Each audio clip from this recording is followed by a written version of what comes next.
प्यारे दोस्तों नमस्ते। आज के हमारे इस वीडियो में हम आपके लिए एक पौराणिक कहानी लेकर आए हैं, तो कहानी को पूरा जरूर सुने। प्रेमपुर नामक एक गांव था। यह बहुत ही खुशहाल गांव था। यह अपने नाम की तरह ही इसमें रहने वाले सभी लोग एक दूसरे के साथ प्रेम भाव से रहते थे।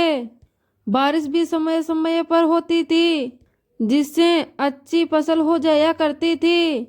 अगर कोई रोग बीमारी आती भी तो जल्दी ही लोग उस बीमारी से छुटकारा भी पा लेते थे।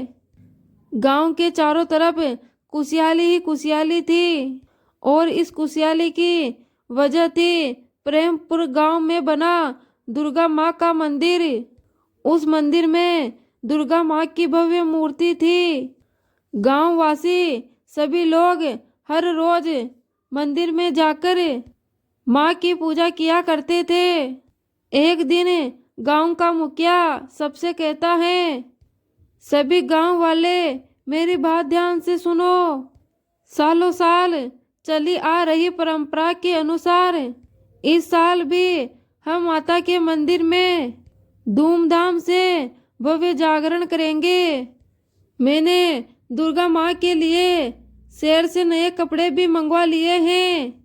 गांव की महिलाओं द्वारा माँ को नया लाल जोड़ा पहनाया जाएगा, और साथ में माँ का श्रृंगार भी किया जाएगा, और साथ ही उनकी पूजा के लिए हर घर से थोड़ा थोड़ा दूध घी माँ को अर्पित किया जाएगा। अपने गांव पर माँ दुर्गा की विशेष कृपा है, इसीलिए सभी ग्रामवासी उस रात को जागकर जागरण करेंगे। जागरण की तारीख आज से ठीक 2 महीने बाद की निकली है। ग्रामवासी बोला, आप चिंता मत कीजिए मुखिया जी, हर साल की तरह इस साल भी हम माता का जगराता बड़े धूमधाम से करेंगे। सभी गांववासी जागरण वाले दिन का बड़ी बेसब्री से इंतजार कर रहे थे, लेकिन जागरण से ठीक 1 महीने पहले की बात, आधी रात का समय था। तभी गांव की रहने वाली सबसे बुजुर्ग महिला लीला काकी अपने हाथ से ढोल पीटती हुई और चिल्लाती हुई अपने घर से बाहर आई, गांव वालों जल्दी बाहर आओ, बहुत बड़ा अनर्थ हो गया है, अरे जल्दी बाहर आओ। ढोल की आवाज सुनकर सभी लोग बाहर आए। उसके बाद काकी ने जो लोगों को कहा उसे सुन सभी गांव वाले हैरान हो गए। मुखिया जी बोले, अरे ये कैसी बातें कर रही हो काकी, और ये कैसे संभव है? लीला काकी बोली, बेटा मैंने तो जो सपने में देखा वही मैं तुझे बता रही हूँ, और जब से मैंने ये सपना देखा है मैं भी यही सोचकर परेशान हूँ कि भला ऐसा कैसे हो सकता है कि हमारी दुर्गा माँ जंगल के बीचों बीच बने उस बरगद के पेड़ के नीचे कैद हो। उतने में एक बच्चा बोला, लेकिन हमारी तो माँ दुर्गा बहुत ही शक्तिशाली है, माना वो एक पेड़ के नीचे कैद है, लेकिन वो तो स्वयं भी बाहर आ सकती हैं। छोटे से चिंटू की बातें सुनकर सभी गांव वाले सोच में पड़ गए। लीला काकी बोली, बेटा वही तो मैं भी कह रही हूँ, लेकिन माँ ने कहा है कि वो अपने भक्तों के द्वारा ही बाहर आ सकती हैं। सभी गांव वाले काकी की बात को सुनकर हैरान तो थे, लेकिन गांव की सबसे बुजुर्ग महिला की बातों को नजरअंदाजा भी तो नहीं किया जा सकता। इसलिए सभी लोगों ने बिना वक्त गवाए उसी रात जंगल जाकर उस बरगद का पेड़ को काट डाला और उसके नीचे खुदाई शुरू कर दी। 2 घंटे खुदाई करने के बाद गांव वालों ने जो देखा उसे देख सभी हैरान रह गए। काकी बोलती हैं, देखा मैं ना कहती ना कि अपनी दुर्गा माँ कैद हैं इस पेड़ के नीचे। सभी लोगों ने देखा तो साक्षात उनकी आंखों के सामने दुर्गा माँ थी। उनके 10 भुजाएं थी। उनके चेहरे पर एक तेज था और उनके चेहरे पर एक प्यारी सी मुस्कान थी। गांव वालों ने माँ दुर्गा को पालकी में बिठाया और जोर जोर से माता का जयकारा लगाते हुए अपने गांव के मंदिर की ओर चल पड़े। जोर से बोलो जय माता दी, जोर से बोलो जय माता दी, सारे बोलो जय माता दी, मिलके बोलो जय माता दी, जय माता दी, जय माता दी, जय माता दी। ऐसे जय जयकारे लगाते हुए कुछ ही देर बाद उन्होंने पालकी लाकर मंदिर में रख दी। तभी दुर्गा माँ उनसे बोली, मेरे बच्चों, तुम लोगों की भक्ति ही मुझे यहाँ खींच लाई। अब मैं तुम लोगों के बीच ही रहना चाहती हूँ और अब मैं साक्षात तुम लोगों के सामने ही हूँ। तो अब मेरी इस मंदिर में रखी मूर्ति की कोई जरूरत नहीं है। तुम अब इसे बहते पानी में विसर्जित कर दो और मुझे उस मूर्ति की जगह विराजमान होने की जगह दो। माता की आज्ञा पर उन लोगों ने सैकड़ों साल पुरानी मूर्ति का विसर्जन कर दिया और साक्षात माँ को उस स्थान पर बिठाकर उसकी पूजा करने लगे। जागरण से पहले घटित इस घटना में एक अलग ही वातावरण रख दिया था। कल तक जो मूर्ति की पूजा करते थे वो अब साक्षात माँ की पूजा करते हैं। लेकिन माता के स्थापित होने के 2 दिन बाद ही उस गांव में तरह तरह की घटनाएं घटित होने लगी। लोगों के बीच प्रेम भाव खत्म होने लग गया। घरों में चोरियां होने लग गई। बुजुर्गों का अपमान शुरू हो गया। सुनो जी, बोध कर लिया मैंने तुम्हारे माँ बाप की सेवा। अब मेरे से कोई सेवा नहीं होती। या तो तुम उन्हें कहीं छोड़ आओ या फिर मैं तुम्हें छोड़कर जा रही हूँ। अरे तू ही क्या, मैं खुद इन बुड्ढों से परेशान हो चुका हूँ। अभी मैं उन्हें बाहर का रास्ता दिखाता हूँ। मंगल अपने कमरे से बाहर जाता है और अपने बूढ़े माँ बाप को धक्के मारकर अपने घर से बाहर निकालने की कोशिश करता है। चलो अब निकलो यहाँ से।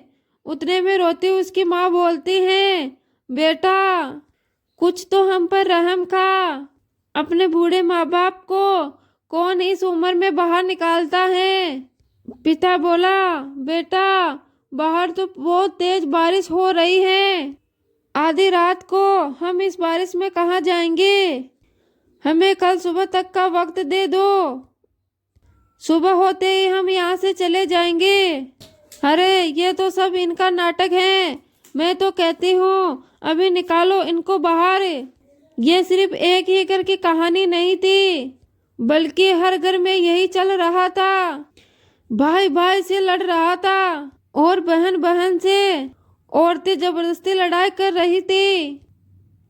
लोगों के खेतों में अचानक आग लगकर सबकी फसलें खराब हो रही थी। कुओं का पानी सूख चुका था। लेकिन दुर्भाग्य का सिलसिला यही नहीं था और लोगों की अचानक मौत तक भी होने लगी।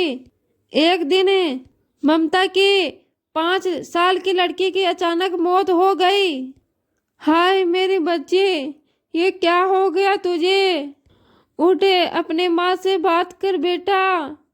ऐसे कह कहकर वो रो रही थी। लोगों को कुछ समझ में नहीं आ रहा था। आखिर ये गांव में अशुभ घटनाएं कैसे घटित होने लगी, जबकि अब तो माँ दुर्गा साक्षात उनके गांव में विराजमान है। छोटे से दुर्गा भक्त चिंटू के दिमाग में भी बार बार ये बात आ रही थी, लेकिन वो माँ का ध्यान करता रहा। लेकिन एक रोज अचानक उसके पापा का भी निधन हो जाता है। चिंटू रोता हुआ, पापा पापा उठो ना पापा, अब मेरे साथ कौन खेलेगा, उठो ना पापा। लेकिन चिंटू नहीं जानता था कि अब उसके पापा कभी भी नहीं उठेंगे। चिंटू और उसकी माँ का रो रो कर बुरा हाल था, लेकिन गांव का कोई भी व्यक्ति उनका दुख बांटने नहीं आया। चिंटू और उसकी माँ ने अकेले उसके पिता को अग्नि दी और उसका अंतिम संस्कार किया। रात को जब चिंटू घर लौटा तो उसको नींद नहीं आ रही थी और वो गुस्से में उठ खड़ा होता है और कहीं जाने लगता है। तभी उसकी माँ उठकर, बेटा चिंटू, तू आधी रात को उठकर कहाँ जा रहा है? माँ, मैं मंदिर जाकर दुर्गा माँ से पूछूंगा कि उन्होंने मेरे पिता को क्यों मेरे से छीना। यह कहकर चिंटू गुस्से में चला जाता है और उसकी माँ भी उसके पीछे पीछे चली जाती है।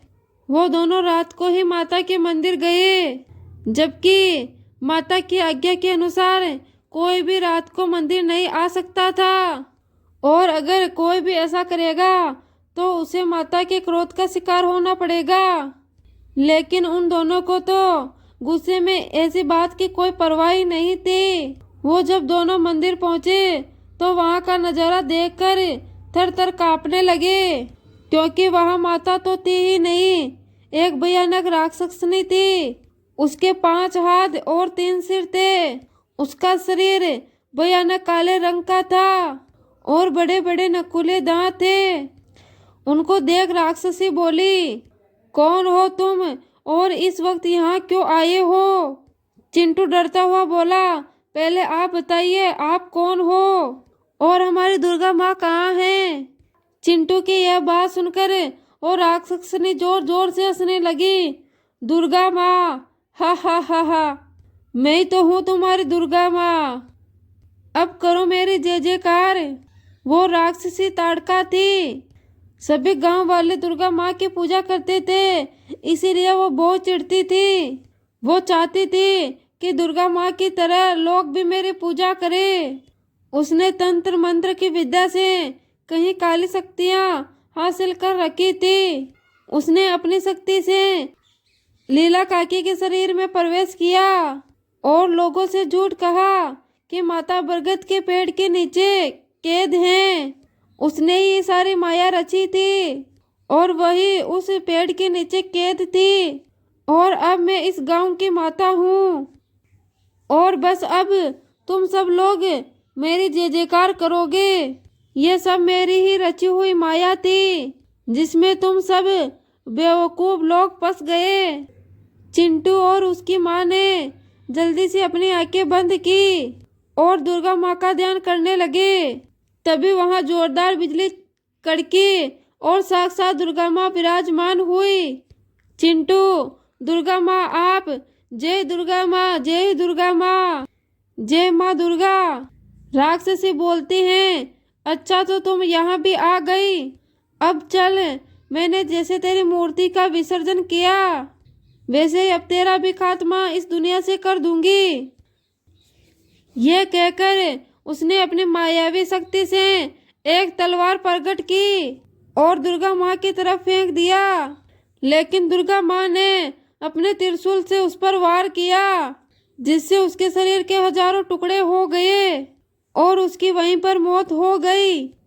चिंटू बोला, हे माँ, आपने अपनी कृपा से हमारे गांव को क्यों वंचित कर दिया?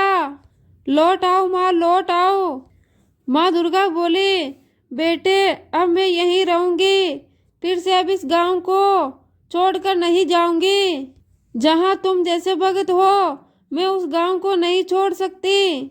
ये कहकर माँ ने अपना दाहिना हाथ उठाया और उससे तेज प्रकाश निकला और उस तेज से गांव फिर पहले जैसा हो गया।